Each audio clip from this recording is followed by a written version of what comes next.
ہم پیار کرنے والے ہیں، کوئی غیر نہیں۔ اور میرا دل ڈوبنے لگا، خون کھولنے لگا۔ یہ کیا بےہودگی ہے؟ شرم نام کی کوئی چیز نہیں ہے تم لوگوں میں؟ ہر وقت یہی کرتے رہتے ہو، موبائلوں میں گھسے رہتے ہو۔ کل سے مسجد آؤ، نماز پڑھ لیں۔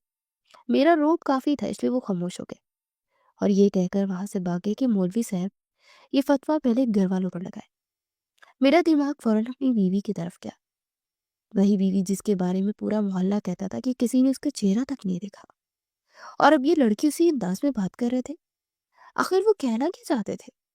میں اتنا غیرت مند تو تھا کہ ڈائریکٹ ان سے پوچھ نہیں سکتا تھا کہ کیا بکواس ہے، کس کے بارے میں بول رہے ہو۔ میں نے خود کو تسلی دی کہ شاید یہ کسی اور کی بات کر رہے، لیکن دل ماننے کو تیار نہیں تھا۔ جب میں گھر لوٹا تو میری بیوی حسب معمول وضو کیے، تسبیح ہاتھ میں لیے، آنکھوں میں آنسو سجائے بیٹھے تھی۔ وہ ہر لفظ پر اللہ کا نام لے رہی تھی اور اس کے چہرے پر ایک نور سا پھیلا ہوا تھا۔ میں نے سوچا کہ آخر ایسی عورت پر کون انگلی اٹھا سکتا ہے، مگر ساتھ ہی ان لڑکوں کی باتیں میرے کانوں میں گونج رہی تھی۔ کیا ممکن ہے کہ سب کچھ ظاہری دکھاوا ہو؟ اس رات میں نے پھر وہی خواب دیکھا، وہی بزرگ سفید داڑھی والے، غصے اور افسوس سے بھرے چہرے کے ساتھ۔ وہ قریب آئے اور بولے، میں تجھے کب سے سمجھا رہا ہوں، مگر تو ہے کہ سنتا ہی نہیں۔ طلاق دے دے ورنہ مصیبت تیرے دروازے پر آ کھڑی ہوگی۔ میں ہڑبڑا کر اٹھ کر بیٹھا، پسینے میں شرابور تھا۔ میری بیوی فوراً جاگی، پانی لا کر دیا اور بولی، اب پھر ڈر گئے؟ یہ سب شیطان کے دھوکے ہیں، اللہ کا ذکر کرے سب ٹھیک ہو جائے گا۔ اس نے اپنی نرمی اور پیار سے مجھے دلاسا دیا، لیکن اس کی آنکھوں میں ایک لمحے کے لیے جو خوف ابھرا وہ مجھ سے چھپا نہ رہ سکا، جیسے اسے ڈر ہو کہ میں خواب کی باتوں کو سنجیدہ نہ لے لوں۔ کچھ دنوں بعد مجھے ایک اور حیران کن چیز معلوم ہوئی۔ میں نے دیکھا کہ میری بیوی ہر مہینے اپنے والدین کے گھر ایک بڑی رقم بھجواتی ہے۔ پہلے میں سمجھا کہ شاید زیورات بیچ دی ہوں یا کوئی بچت کر رکھی ہو، مگر یہ معمول بن گیا۔ تو میں نے پوچھا کہ یہ سب کہاں سے آتا ہے؟ وہ مسکرائی اور بولی، میں آن لائن فری لانسنگ کرتی ہوں۔ اس کی بات میرے لیے نئی تھی، میں نے کبھی اسے زیادہ دیر کمپیوٹر یا موبائل پر بیٹھے نہیں دیکھا تھا۔ میں نے حیرت سے کہا، مگر میں نے تو کبھی تمہیں کام کرتے نہیں دیکھا۔ وہ بولی، تب کام کرتی ہوں جب آپ گھر پر نہیں ہوتے۔ یہ جواب میرے دل کو مطمئن نہ کر سکا۔ ایک نیک، پردہ دار، عبادت گزار عورت جو سارا وقت نماز اور تسبیح میں گزارتی ہے، وہ کب اور کیسے اتنا آن لائن کام کرتی ہے کہ مہینوں میں لاکھوں کے برابر رقم اپنے والدین کو بھیج سکے؟ میرے دل میں شک اور گہرا ہو گیا، مگر ثبوت کے بعد بغیر میں کچھ نہیں کر سکتا تھا۔ پھر وہ دن آیا جب میری بے چینی مزید بڑھ گئی۔ میں عام دنوں کی طرح کام پر گیا تھا، مگر دوپہر کو اچانک طبیعت خراب ہو گئی اور میں جلدی واپس آ گیا۔ گھر کا دروازہ ہلکا سا کھلا تھا۔ میں دبے قدموں اندر داخل ہوا تو کمرے سے ہلکی ہلکی ٹائپنگ کی آوازیں آ رہی تھی۔ میرا دل زور زور سے دھڑکنے لگا۔ میرے دروازے کی طرف سے اندر جھانکا، میری بیوی بیڈ پر بیٹھی تھی، لیپ ٹاپ کھلا تھا، اس کی انگلیاں کی بورڈ پر تیزی سے چل رہی تھی۔ اس کے چہرے پر عجیب سی سنجیدگی تھی، جیسے وہ کسی اہم اور خفیہ کام میں مصروف ہو۔ جیسے ہی میری آہٹ ہوئی، اس نے چونک کر سر اٹھایا۔ اس کے چہرے پر خوف چھا گیا۔ اس نے بجلی کی سی تیزی سے لیپ ٹاپ بند کیا اور فوراً تسبیح اٹھائی، جیسے کچھ ہو ہی نہ رہا ہو۔ میں اندر گیا اور نرم لہجے میں پوچھا، کیا کر رہی تھی؟ وہ گھبرا کر بولی، کچھ نہیں، ذکر کر رہی تھی۔ اس کی آنکھوں میں وہی خوف اور گھبراہٹ تھی جو میرے دل میں کئی دنوں سے سوال بن کر بیٹھ گئی تھی۔ اس کے بعد سے جب بھی وہ کمرے میں اکیلی ہوتی، میرے دل میں شک کی دیواریں اور اونچی ہونے لگتی۔ میں سوچتا کہ آخر وہ کس چیز سے ڈرتی ہے؟ کیوں ہمیشہ میری آہٹ سنتے ہی لیپ ٹاپ بند کر دیتی ہے، موبائل دور پھینک دیتی ہے؟ اگر واقعی وہ فری لانسنگ کر رہی ہے تو مجھے دکھانے میں کیا حرج ہے؟ لیکن وہ ہر بار یہی کہہ کر ٹال دیتی، کیا آپ کو شک کیوں ہوتا ہے؟ یہ سب آپ کے وسوسے ہیں۔ محلے میں بھی افواہیں بڑھنے لگی۔ کچھ لڑکی سرگوشیوں میں میرے کانوں تک عجیب عجیب باتیں پہنچاتے تھے۔ مولوی صاحب کا بیٹا بڑا سیدھا ہے، اسے کچھ خبر ہی نہیں۔ ارے اس کے پاس تو نوکیا کا پرانا فون ہے، بلا خبر کیسے ہوگی؟ دوسرا لڑکا کہہ کر لگاتا۔ میں سوچتا کہ آخر وہ کس حقیقت کی بات کرتے ہیں؟ اب میرا حال یہ تھا کہ دن کو لوگوں کے درمیان بیٹھا ہوتا مگر ذہن میں وہی سوال گونجتے، رات کو بیوی کے پاس مگر نیند کوسوں دور بھاگ جاتی۔ وہ جب کبھی نیند آتی تو بھی وہی بزرگ خواب میں آ کر میرے دل میں خوف کی نئی لہر دوہراتے، میں تجھے آج آخری بار سمجھا رہا ہوں کہ عورت تیرے لیے مصیبت ہے، طلاق دے دے ورنہ ایک دن سب کچھ برباد ہو جائے گا۔ میں چیخ کر اٹھ بیٹھتا مگر بیوی ہمیشہ پاس آ کر مجھے تھپک دیتی، اس کی آواز میں نرمی مگر آنکھوں میں چھپا ہوا ڈر مجھے اور بھی الجھا دیتا۔ اب وہ میرا دل کہتا تھا کہ یہ حقیقت زیادہ دیر چھپی نہیں رہے گی، مگر وہ حقیقت کیا ہے؟ یہ راز کب کھلے گا اور کیا میں اس وقت تک برداشت کر سکوں گا یا نہیں؟ یہ سوال میرے ہر لمحے کا بوجھ بن چکے تھے۔ میری زندگی ویسے موڑ پر پہنچ چکی تھی جہاں ہر روز نئے وسوسے، نئی سرگوشیاں اور نئے تانے میرے دل کو زخمی کرتے تھے۔ مسجد سے گھر تک کا راستہ میرے لیے کٹن امتحان بن گیا تھا۔ لوگ براہ راست کچھ نہ کہتے مگر ان کی آنکھوں میں چھپے ہوئے سوال، ہونٹوں پر دبی دبی مسکراہٹ اور چلتے پھرتے جملے میرا سینہ چھیلنے لگتے۔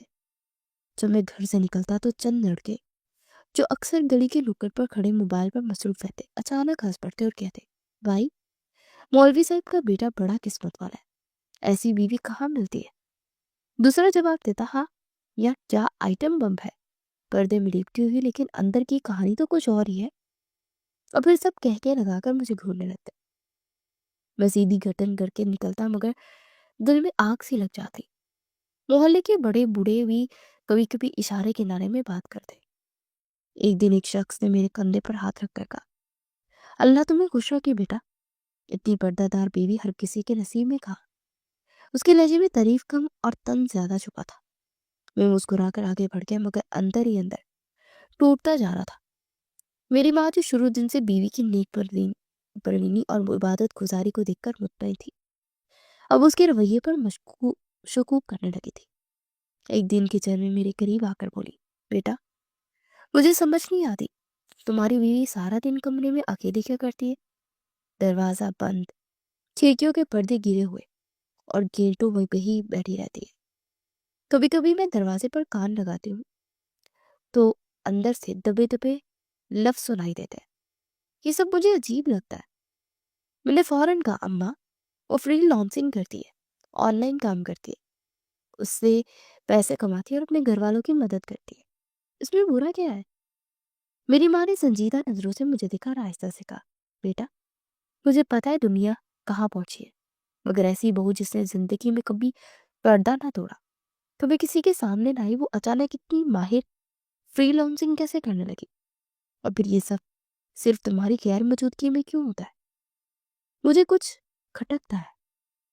میں نے اپنے لہجے کو مضبوط رکھنے کی کوشش کی اور کہا، اماں آپ فضول سوچ رہی ہیں، وہ نیک ہے، نماز روزے کی پابند ہے، تسبیح ہاتھ سے نہیں چھوڑتی، کیا ایسی عورت پر شک کرنا جائز ہے؟ لیکن جیسے میں اپنی ماں کے سامنے دلیلیں دیتا، میرے اپنے دل میں 100 وسوسے جنم لیتے۔ میں چاہے زبان سے کتنے ہی دلائل دیتا رہوں مگر اندر ایک عجیب سا خلا اور بے سکونی مجھے گھیرے رکھتی۔ اب میری راتیں اور بھی بھیانک ہو گئی۔ بزرگ کا خواب مزید شدت اختیار کر چکا تھا۔ پہلے وہ مجھے نرمی سے سمجھاتے تھے، اب ان کے لہجے میں سختی اور غصہ بڑھنے لگا۔ ایک رات مجھے قریب آ کر جھنجھوڑنے لگے، ان کی آنکھیں انگاروں کی طرح دہک رہی تھی۔ وہ چیخ کر بولے، تجھے کہا تھا طلاق دے دے، پھر بھی بہانہ بازی کر رہا ہے؟ یاد رکھ اب وقت قریب ہے، جو کرب تجھے گھیرنے والا ہے اس کا سامنا نہ کر پائے گا۔ میں ڈر کے ماری پسینے میں بھیگ گیا۔ بیوی نے حسب معمول مجھے پانی دیا، تسلی دی اور کہا کہ یہ سب شیطانی خواب ہے، اللہ کا ذکر کرو۔ لیکن اب اس کی آواز میں لرزش تھی۔ میں نے پہلی بار اس کی آنکھوں میں واضح خوف دیکھا، جسے وہ بھی جانتی ہو کہ میں کب کا خوف دیکھ رہا ہوں۔ محلے کی چمگوئیاں اور ماں کی شکوک نے میری الجھن کو کئی گنا بڑھا دیا۔ دن بھر میں دل کو بہلانے کے لیے لوگوں کو جواب دیتا رہتا، کوئی تانا مارتا تو میں مسکرا کر کہتا کہ میری بیوی بہت نیک ہے۔ لوگ حسد کرتے، ماں شک کرتی تو کہتا کہ یہ دور جدید ہے، آج آن لائن کام عام بات ہے۔ مگر رات کو جب تنہا ہوتا تو دل کی دیواروں پر وہی سوال دستک دیتے، آخر وہ سارا دن کمرے میں بند ہو کر کیا کرتی ہے؟ وہ کیوں ہر بار لیپ ٹاپ میری آہٹ پر بند کر دیتی ہے؟ وہ بڑی رقم کہاں سے کماتی ہے؟ یہ خواب بار بار آنے والے بزرگ آخر کیوں مجھے طلاق دینے پر مجبور کر رہے ہیں؟ میں باہر سے سب کو قائل کرنے کی کوشش کرتا رہا مگر خود کو مطمئن نہ کر سکا۔ جتنا زیادہ میں بیوی کو معصوم اور نیک ثابت کرنے کی کوشش کرتا اتنا ہی دل میں کھٹکا بڑھتا، جیسے کسی گہرے اندھیرے میں کوئی حقیقت چھپی ہو جسے میں جانتا جتنا دبانا چاہتا تھا وہ اتنی شدت سے ابھر آتی۔ اب میرا حال یہ تھا کہ دن کو لوگوں کی نظروں سے بچنے کے لیے راستے بدلنے لگا اور راتوں کو خوابوں کی وحشت سے بچنے کے لیے جاگتا رہتا، مگر حقیقت کا پردہ اب بھی سلامت تھا اور میں اس پردے کے پیچھے چھپی کہانی کو جاننے کے لیے بے چین تر ہوتا جا رہا تھا۔ میری زندگی کی بے چینی اب ایک اور سطح پر پہنچ چکی تھی۔ جیسے جیسے دن گزرتے گئے بیوی کی نیک پروینی اور اس کے گرد جمع ہونے والے راز ایک بڑے بوجھ کی طرح میرے دل پر سوار ہو گئے۔ اب صرف خواب یا محلے کے لوگوں کے طنز نہیں تھے بلکہ خود گھر کے حالات بھی اس قصے میں ایک نیا رنگ بھر رہے تھے۔ میری بیوی اپنے گھر کی سب سے بڑی بیٹی تھی، 5 بہنوں میں سب سے بڑی۔ باپ فوت ہو چکا تھا، ماں بیمار رہتی، چھوٹی بہنیں ابھی پڑھائی یا کم عمری میں۔ بیوی نے ہی سب کی کفالت کا بوجھ اپنے کندھوں پر اٹھایا ہوا تھا۔ ہر مہینے وہ پیسے بھیجتی، کبھی بہنوں کی فیس، کبھی ماں کی دوائیں، کبھی چھوٹی بہن کی شادی کے لیے۔ میں کبھی کبھی سوچتا کہ واقعی یہ عورت عظیم ہے، مگر ساتھ ہی دل میں ایک عجیب سا سوال کھلتا کہ سب کہاں سے آتا ہے۔ ایک دن خبر آئی کہ میری ساس کو ہارٹ اٹیک ہوا ہے۔ ہم ہڑبڑا کر اسپتال پہنچے، ڈاکٹر نے بائی پاس کا بتایا اور اتنی بڑی رقم مانگی کہ میرے ہوش اڑ گئے۔ میں نے بیوی کو تسلی دی کہ گھبراؤ نہیں، ہم مل کر انتظام کریں گے، قرضہ لیں گے، لوگوں سے مدد مانگیں گے۔ بیوی خاموش بیٹھی رہی، چہرے پر خوف اور آنکھوں میں ایک عجیب سے لرزش۔ اگلے دن ہسپتال والوں نے بتایا کہ 10 لاکھ روپے جمع کروا دیے گئے ہیں۔ میں سن کر ہکا بکا رہ گیا کہ سب کس نے کیا؟ بیوی نے کہا کہ میں نے جمع کروا دیے۔ میں نے حیران ہو کر پوچھا کیسے؟ اتنی بڑی رقم کہاں سے آئی؟ وہ جھنجھلا کر بولی، میرا کام ہے، میں کماتی ہوں، آپ فکر مت کریں۔ اس کی آواز میں سختی اور گھبراہٹ دونوں تھی، جیسے وہ خود بھی کسی چیز سے ڈر رہی ہو۔ بس دعا کریں ماں ٹھیک ہو جائے، یہ سب ان کے لیے تو کر رہی ہوں میں۔ یہ کہہ کر وہ پھر سے آنسو بہانے لگی۔ میں جو اس سے درد لہجے میں پوچھنا چاہتا تھا کہ آج مجھے صاف صاف بتاؤ کیا کام کرتی ہو، اس کے آنسو دیکھ کر میرا دل فوراً پگھل گیا۔ بھلا میں بھی کتنا پاگل تھا، اس معصوم بھلی ماس عورت پر شک کر رہا تھا۔ میں نے خود کو ملامت کی اور اس کے ساتھ بیٹھ کر تسلی دینے لگا۔ اکثر ہمت سے کام لو، یہ سب ٹھیک ہو جائے گا، بس مجھے اپنی پریشانیاں بتایا کرو۔ تمہیں کیا ضرورت ہے پیسے کمانے کی؟ میں تمہارا شوہر اتنا تو کر ہی سکتا ہوں۔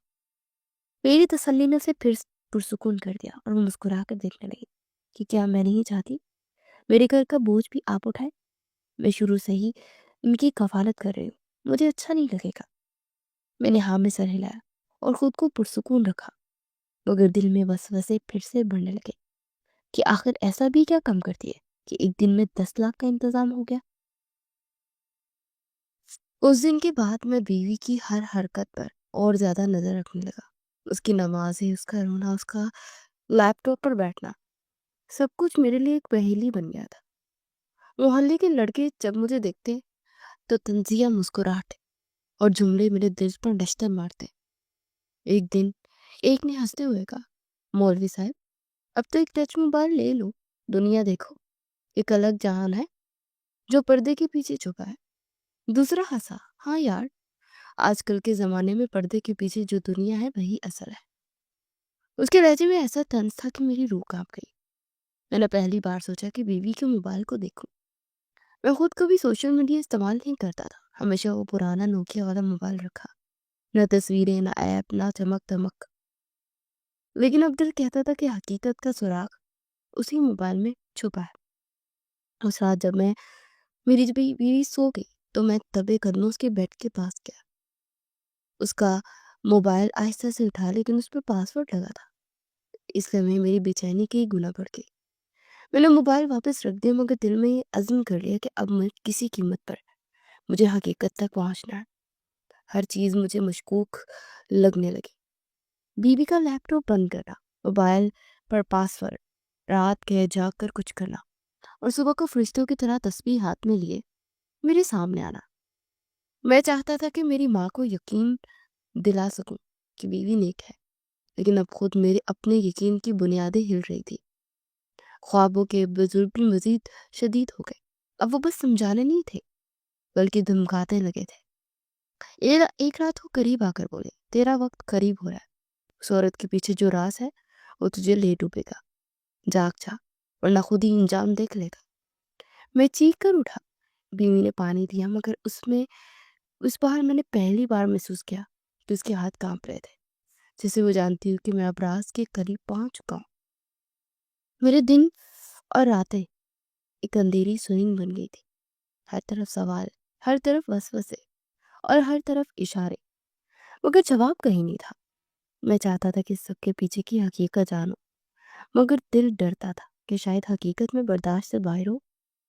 کہانی کے اس مقام پر میں خود بھی قاری کی طرح سانس روکے کھڑا تھا، جیسے کسی ایسی سرحد پر ہوں جہاں سے آگے روشنی بھی ہے اور اندھیرا بھی، مگر ایک قدم بڑھانے کے لیے ہمت چاہیے۔ میری بیوی اب بھی میرے سامنے ایک نیک پروین کا روپ دھاڑے بیٹھی تھی، لیکن اس کے پیچھے چھپی کہانی مجھے راتوں کو سونے نہیں دے رہی تھی۔ میں نے جب مسجد سے نکل کر گلی کی طرف قدم بڑھائے تو دھوپ ایسے کر رہی تھی جیسے زمین پر کوئی ریت کا شان کر رہا ہو، مگر میرے اندر جو اڑان سی بنی ہوئی تھی وہ دھوپ سے بھی زیادہ تیز تھی۔ شک کی آگ مجھے اندر سے جلائی جا رہی تھی اور میرے قدم خود بخود ان لڑکوں کی طرف کھینچے جا رہے تھے جو عام طور پر گلی کے کنارے پر بیٹھ کر موبائل میں کچھ دیکھ رہے ہوتے۔ آج ان کے چہرے پر وہی شگفتہ مسکراہٹ تھی جو اکثر میرے کانوں تک اٹھتی تھی۔ یہ مسکراہٹ سر اٹھا کر دیکھنے پر بھی معصوم نہ لگتی، بلکہ کسی راز کی مشترکہ مٹھاس جیسی تھی۔ وہ سب ہاتھ اسے ایک دوسرے کے کندھے پر مار رہے تھے، ایک دوسرے کی انگلیوں پر تصویریں دکھا کر ہنس رہے تھے۔ ارے آج تو اس نے ساری حدیں پار کر لی، اس کیا چل رہا ہے؟ وہ سرگوشیاں کر رہے تھے، اپنی زبان لبوں پر پھیر رہے تھے۔ یار یہ مولوی کتنا قسمت والا ہے، روزانہ رات کو یہ جلوہ دیتا ہوگا، بالکل لائیو۔ کاش ہمارے نصیب ایسے ہوتے۔ اب میرا پارا آسمان ساتویں آسمان کو چھونے لگا۔ مجھے اپنی غیرت عزت پر پیر رکھ کر ان سے موبائل چھیننا تھا۔ یہ راز اب میرے دل سے احد پہاڑ کی طرح وزنی ہو چکا تھا، اسے نہ ہٹاتا تو خود دب کر مر جاتا۔ میں نے قدم آہستہ کیے مگر دل کی دھڑکن بے قابو تھی۔ جیسے ہی میں قریب پہنچا ان کے ہنسنے کی آواز بند ہو گئی اور سب میری طرف دیکھ کر ایک دوسرے میں سرگوشی کرنے لگے۔ ایک نے جلدی سے موبائل جھٹکا مگر مجھے اندازہ ہو گیا کہ اسی موبائل میں وہی منظر موجود تھا جس نے کئی راتوں سے میری نیند چرائی ہوئی تھی۔ میں نے اپنے اندر کی وہ ہمت جمع کی جو دنوں سے دبائی جا رہی تھی اور موبائل ہاتھ میں لے لیا۔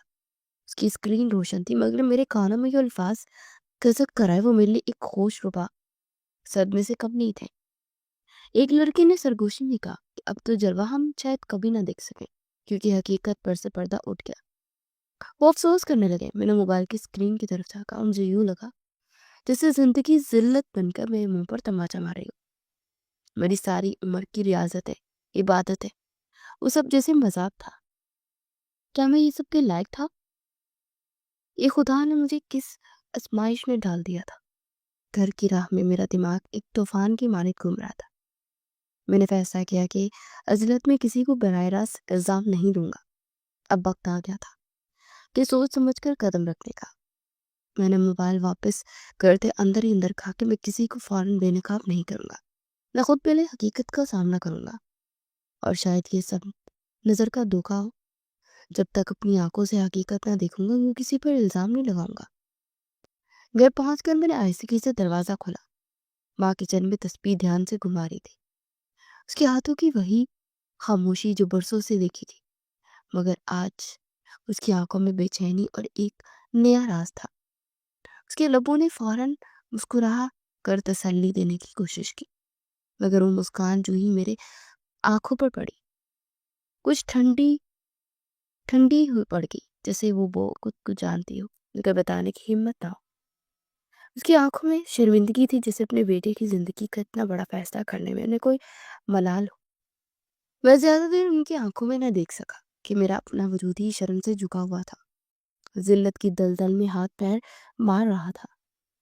میں نے پوچھے بنا اپنے اندر ہی اندر کا سوال پھر دہرا دیا، اقصیٰ کہاں ہے؟